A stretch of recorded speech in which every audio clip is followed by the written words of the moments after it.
Puji Tuhan dan salam sejahtera bagi kita semua. Bersyukur kepada Tuhan, saat ini kita bisa kembali sama-sama belajar pendidikan agama Kristen. Sebelum memulai KBM hari ini, saya berharap setiap kita ambil waktu untuk berdoa, bersyukur secara pribadi kepada Tuhan, baik sebelum maupun sesudah KBM. Kita mulai pelajaran hari ini. Kita ada di semester 2, bab yang kedua dengan tema Solider terhadap teman dan sahabat. Hal pertama kita akan membahas makna solidaritas, teman dan juga sahabat. Solidaritas adalah berbela rasa kepada sesama, menunjukkan simpati dan empati kepada sesama. Teman adalah seseorang yang kita kenal dan dapat kita ajak untuk melakukan banyak hal bersama-sama, baik belajar ataupun bermain. Sahabat adalah seseorang yang kita percayai untuk saling berbagi dan mencurahkan isi hati kita.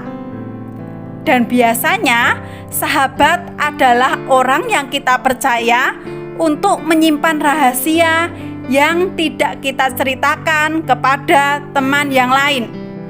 Hal kedua, kita akan membahas konsep Alkitab tentang solidaritas dan pertemanan.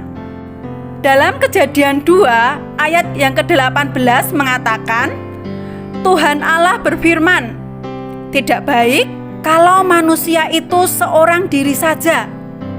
Aku akan menjadikan penolong baginya yang sepadan dengan dia." Dari ayat tersebut menjelaskan bahwa sejak penciptaan Adam, Allah telah melihat bahwa manusia tidak dapat hidup seorang diri saja. Kemudian Allah menciptakan Hawa untuk mendampingi Adam. Hawa adalah penolong yang sepadan bagi Adam. Penolong sepadan berarti penolong yang setara, yang sama derajatnya. Jadi, Alkitab memberi kesaksian bahwa perempuan dan laki-laki sama derajatnya di hadapan Allah, sama-sama dihargai oleh Allah. Perempuan dan laki-laki diharapkan hidup berdampingan, saling menolong, saling peduli, dan membantu satu sama lain. Hal ketiga, kita akan membahas tentang manusia sebagai makhluk individu dan sosial. Dalam ilmu sosiologi, manusia disebut sebagai makhluk sosial dan individu. Artinya, manusia ada sebagai pribadi, seorang diri, sebagai dirinya sendiri. Tetapi dalam kesendiriannya, manusia membutuhkan orang lain. Jadi, manusia itu memiliki kehidupan pribadi dan kehidupan sosial.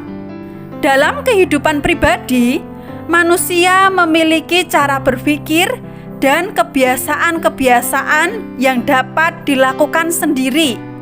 Sedangkan dalam kehidupan sosial, manusia membina hubungan dengan orang lain, dengan sesamanya, baik dalam keluarga maupun orang lain yang bukan keluarga. Hal keempat, kita akan membahas tentang membangun solidaritas yang benar. Melakukan banyak hal secara bersama-sama adalah hal terbaik dalam membangun persahabatan. Contoh, ketika kita bersepeda bersama, belajar bersama, beribadah bersama, dan lain sebagainya. Semakin sering kita melakukan suatu hal bersama, itu akan membuat kita dekat dengan sahabat kita. Dan Yesus adalah sahabat sejati bagi kita semua. Hal yang bisa kita pelajari dari persahabatan Yesus dengan murid-muridnya adalah Yesus selalu berdiri di pihak murid-muridnya, membela murid-muridnya. Tetapi Yesus tidak membenarkan murid-muridnya ketika mereka melakukan kesalahan. Saat melihat muridnya melakukan kesalahan, Yesus langsung menegur mereka. Jadi, dari sini kita bisa menyimpulkan bahwa solidaritas harus ditempatkan pada kebenaran. Artinya, kita dapat menunjukkan solidaritas kita kepada teman ketika ia ada di pihak yang benar. Akan tetapi, jika teman kita bersalah, kita harus mampu menegurnya dan membantu dia memperbaiki kesalahannya. Dan yang harus kita ingat, dalam mewujudkan solidaritas kepada teman atau sahabat, harus berdasarkan kasih yang tulus, tanpa mengharap imbalan. Hal kelima, kita akan membahas penjelasan dari Alkitab. Yang pertama, kita akan lihat dalam Lukas 5 ayat 1-11. Dalam ayat ini menunjukkan solidaritas Yesus kepada para murid-muridnya.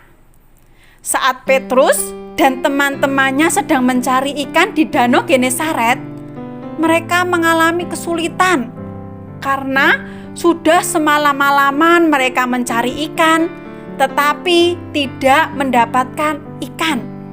Dan apa yang dilakukan Tuhan Yesus? Firman Tuhan menjelaskan bahwa Yesus datang menolong mereka, memberi mereka perintah supaya mereka bertolak ke tempat yang dalam dan menebarkan jala di sana. Dan kita lihat, saat Petrus taat, Petrus pun mendapat banyak ikan. Yang kedua, kita akan lihat dalam Lukas 6 ayat 1-5. Dalam ayat tersebut menuliskan bahwa Kristus adalah Tuhan atas hari Sabat.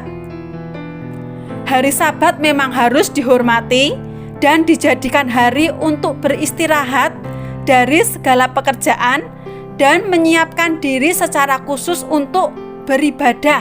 Dalam Injil Lukas juga mengajar kita bahwa hari Sabat adalah harinya Tuhan. Semua hari adalah hari Tuhan. Dan hari Tuhan harus menjadi kesempatan untuk menolong orang yang membutuhkan pertolongan, baik secara rohani maupun secara jasmani. Puji Tuhan, dari pelajaran hari ini kita bisa menyimpulkan bahwa pertemanan membuat hidup kita semakin berarti, terutama saat kita dapat saling tolong-menolong dan mewujudkan solidaritas dalam tindakan yang nyata. Tuhan Yesus menunjukkan solidaritas kepada sahabatnya dengan cara selalu ada untuk sahabatnya. Tetapi Yesus juga menegur sahabatnya ketika mereka melakukan hal yang tidak benar. Puji Tuhan, pelajaran hari ini cukup sampai di sini. Terima kasih, tetap semangat belajar, selalu berdoa kepada Tuhan, dan Tuhan Yesus memberkati.